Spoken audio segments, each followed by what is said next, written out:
ఒకవైపు Iran America యుద్ధం ఇంత తీవ్ర స్థాయిలో జరుగుతూ ఉంటే మరోవైపు తైవాన్ను ఆక్రమించేందుకు చైనా ప్రయత్నాలు చేస్తున్నట్లుగా వార్తలు వస్తూ ఉన్నాయి. గతంలో అమెరికా ఒకవేళ చైనా తైవాన్ ఆక్రమించుకునే ప్రయత్నం చేస్తే అమెరికా ఎంటర్ అవుతుంది అని చెప్పి అనుకున్నాం. జపాన్ వార్నింగ్ కూడా ఇచ్చింది చైనాకు ఒకానొక సందర్భంలో. కానీ ఇప్పుడు అటువంటి పరిస్థితి ఉందా? తైవాన్పై చైనా దాడికి ప్రయత్నిస్తుందా? ఒకవేళ చేస్తే అమెరికా జపాన్లు ఎంటర్ అవుతాయా? ఒక పక్కన ఇరాన్ యుద్ధంలో అమెరికా తలమునకలు అయిపోయినప్పుడు అమెరికా తన శక్తిని ఏది Pacific command, central command forces అంతా ఇరాన్ మీద దృష్టి పెట్టేటప్పుడు చైనా ఏం చేస్తుంది? తైవాన్ ఆక్యుపై చేయడానికి ప్రయత్నం చేస్తుంది.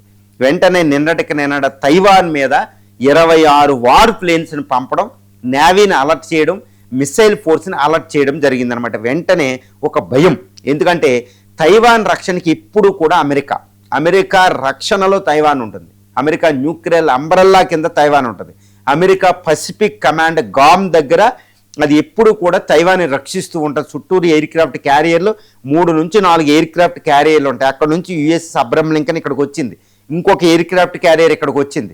ఇప్పుడు తైవాన్ దగ్గర అమెరికా ఫోర్స్ ఎక్కువ లేదు కాబట్టి ఇప్పుడు యునైటెడ్ రక్షణ ఇవ్వలేని పరిస్థితుల్లో చైనా ఈ తైవాన్ ఆక్యుపై చేసుకోవడానికి వెళ్ళే అవకాశాలు మనకి ఇక్కడ పూర్తిగా కనపడుతున్నాయి. తర్వాత జపాన్, సౌత్ కొరియాలు కూడా నార్త్ కొరియాతో రక్షించుకోవడంలోనే సరిపోయినాయి.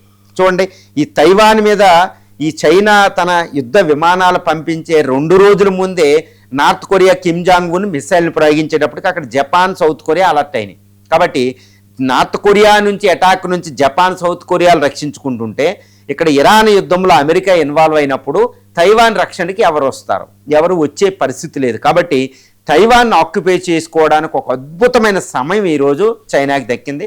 ఇంకోటి ఏంటంటే చైనా అధ్యక్షుడు జీ జిన్పింగ్ కూడా ఏంటంటే తన జీవిత లక్ష్యం ఏంటంటే తైవాన్ ఆక్యుపై చేసి కలపడం. అదే నా జీవిత లక్ష్యం, అప్పుడే నేను రిటైర్డ్ అవుతాను అన్నట్టు ఆయన కూర్చున్నాడు. కాబట్టి తైవాన్ రక్షణకి అమెరికా రాలేదు, తైవాన్ రక్షణకి ఇప్పుడు జపాన్, తైవాన్ రక్షణకి సౌత్ కొరియా రాలేవు. తైవాన్ తనను తాను రక్షించుకునే సామర్థ్యం దానికి చాలా తక్కువ ఉందన్నమాట. ఒక రోజు కంటే అది రక్షించుకునే శక్తి సామర్థ్యాలు దానికి లేవు. తైవాన్కి చాలా బలహీనంగా ఉంటుంది చైనాతో పోలిస్తే.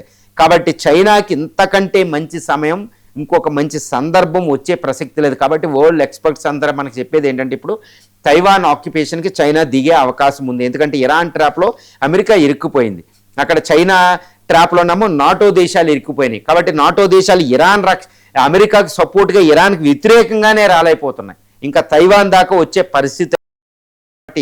తైవాన్ని ఆక్యుపై చేసుకోవడానికి చైనా వెళ్ళిపోతే అమెరికా ఏంటంటే 2 ఉంటాయి.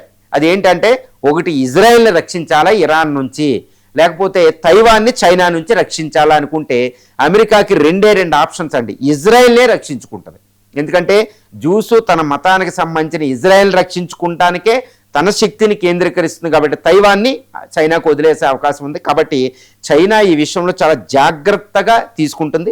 ఇంక్లూడ్ యుద్ధం మొదలైన తర్వాత కూడా ఇరాన్కి ఎక్కువ మిలిటరీ మిసైల్స్, డ్రోన్ సప్లై చేసి ఇరాన్ బలంగా ఉండేటట్టు, పోరాడేటట్టు ఇది చేసిందనమాట. చూడండి, ఇప్పుడు ఇరాన్ ప్రతిఘటన శక్తి చాలా ఎక్కువ ఉంది. అది చైనా, రష్యాల సపోర్ట్ వల్ల. కాబట్టి తైవాన్ మీద ఎట్టి పరిస్థితుల్లో 1 వారం లోపు మనం తైవాన్ మీద చైనా అటాక్ మనం ఎక్స్పెక్ట్ చేయొచ్చు. దీని రక్షణకు మాత్రం అమెరికా వచ్చే ప్రసక్తి అయితే ఇక్కడ కనపడడం లేదు. ఎందుకంటే తైవాన్ని రక్షణకు అమెరికా రావడం అంటే ఎంటైర్ ఇంటర్నేషనల్గా దానికి ఉన్న శక్తినంతటిని అక్కడ పంపించాలి. అంటే ఇరాన్తో ఓటమిని ఒప్పుకోవాలి, ఇజ్రాయెల్ని బలిపీఠం మీద కూర్చోబెట్టాలి. అది అమెరికా చేసే పరిస్థితి ఇక్కడ లేదు. కాబట్టి ఇది చైనా ఎప్పుడు కూడా గుంటనక్క, ఒక డ్రాగన్, ఒక కమ్యూనిస్ట్ చైనా ఏంటంటే ఇలాంటి పరిస్థితులే చూస్తుంది, అంతేగాని వేరే ఉండదు. కాబట్టి తైవాన్ అనే యుద్ధం అనేది ఇక్కడ పుష్కలంగా మనకు కనిపిస్తున్నాయి.